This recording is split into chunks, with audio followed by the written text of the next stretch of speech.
पैसा महिला बुडवत नाहीत, तर तो पैसा डबल कसा करायचा, तिप्पट कसा करायचा, त्यातनं अजून मोठं कसं आपण उभं करायचं, अशा प्रकारचा प्रयत्न सातत्याने महिला करत असतात। आणि म्हणूनच आज ज्यावेळी याच सभागृहामध्ये चित्राताई तुम्ही महिला सहकारी संस्थांचा विषय मांडला, आता त्या संस्था आपल्या तयार झाल्या, आता त्याचं रजिस्ट्रेशन आपल्याला मिळालं, आता लवकरच महाराष्ट्र सरकार निर्णय घेऊन या महिला सहकारी संस्थांना डेडिकेटेड काम हे मिळालंच पाहिजे, अशा प्रकारचा निर्णय आम्ही घेणार आहोत। आणि महाराष्ट्रात निघणाऱ्या कामांमध्ये या महिला संस्थांची हिस्सेदारी आणि हक्क हा प्रस्थापित करण्याचा निर्णय येत्या काळामध्ये आम्ही घेऊ आणि त्यातनं आपल्या महिलांना उद्योगामध्ये, व्यापारामध्ये आणि व्यवसायामध्ये देखील मोठं करण्याचं काम आपल्या सरकारच्या माध्यमातून होणार आहे। आज ज्या काही वेगवेगळ्या योजना आपण सुरू केल्या, अनेक लोक असं म्हणायचे की निवडणुकीपुरतं योजना आहेत, निवडणूक संपली की योजना बंद होतील। निवडणूक संपली, 1 महिना गेला, 2 महिने गेले, महिने गेले, मी तुम्हाला सांगतो 5 वर्ष यातली एकही योजना आम्ही बंद होऊ देणार नाही। आणि 5 वर्षांनी तुमच्या आशीर्वादाने पुन्हा सरकार आलं तर पुन्हा 5 वर्ष, जोपर्यंत बहिणींचे आशीर्वाद भावांच्या पाठीशी तोपर्यंत। आणि 29ला तर तुम्हीच सरकारमध्ये येणार आहात, तुमच्याशिवाय सरकारच चालणार नाहीये। त्याच्यामुळे 29 नंतर आमचं संपलं, आमचं नाही चालणार, म्हणजे चालेल आमचं थोडंसं, पण तुमच्या मदतीने आणि तुमच्या आशीर्वादाने आणि तुमच्या हुकुमानी चालेल। म्हणजे आतापर्यंत तुम्ही घरच्या गृहमंत्री म्हणून त्या ठिकाणी हुकूम चालवत होत्या, 29 नंतर मोदीजींनी तुम्हाला राज्याच्या मंत्री म्हणून हुकूम चालवण्याची संधी ही त्या ठिकाणी दिलेली आहे।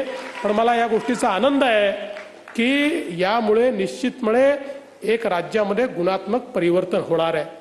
मी आज या निमित्ताने तुम्हाला एवढंच सांगतो की आज एवढं भरभरून तुम्ही सगळ्यांनी दिलं, तुमच्या आशीर्वादामुळे आज आपल्याला अभूतपूर्व असं यश मिळालं, तुम्ही या यशाने आनंदी आहात।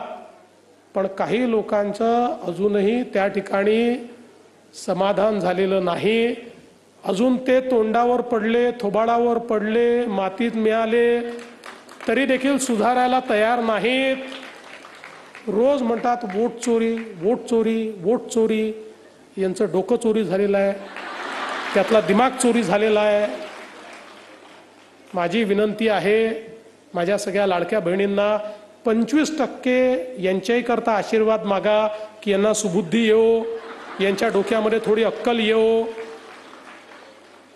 कारण खऱ्या अर्थानं आमच्या लाडक्या बहिणींच्या मताला हे जर चोरी म्हणत असतील तर यांच्यापेक्षा मोठे चोर कोण आहेत? कोणीच नाही आहे। आणि म्हणून त्याची चिंता करण्याचं कारण नाही आहे। आता हे कालपर्यंत परदेशात जाऊन भारताची बदनामी करत होते, आता बिहारमध्ये जाऊन महाराष्ट्राची बदनामी करतायत। पण न यांना परदेशात कोणी विचारलं, न यांना बिहारमध्ये कोणी विचारणार आहे। जी परिस्थिती यांची महाराष्ट्रात झाली तीच परिस्थिती यांची बिहारमध्ये देखील होणार आहे।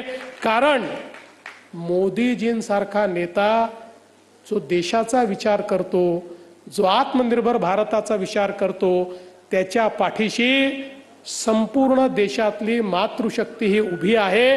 आणि तुम्ही कुठली निवडणूक बघा, मोदीजी आल्यापासनं 2014 पासनं जेवढ्या निवडणुका भाजप जिंकला, या प्रत्येक निवडणुकीचं जेव्हा विश्लेषण होतं त्यावेळी विश्लेषक सांगतात की मोदीजी का जिंकले, तर मोदीजींना पुरुषांपेक्षा 5% मतं महिलांनी जास्त दिले।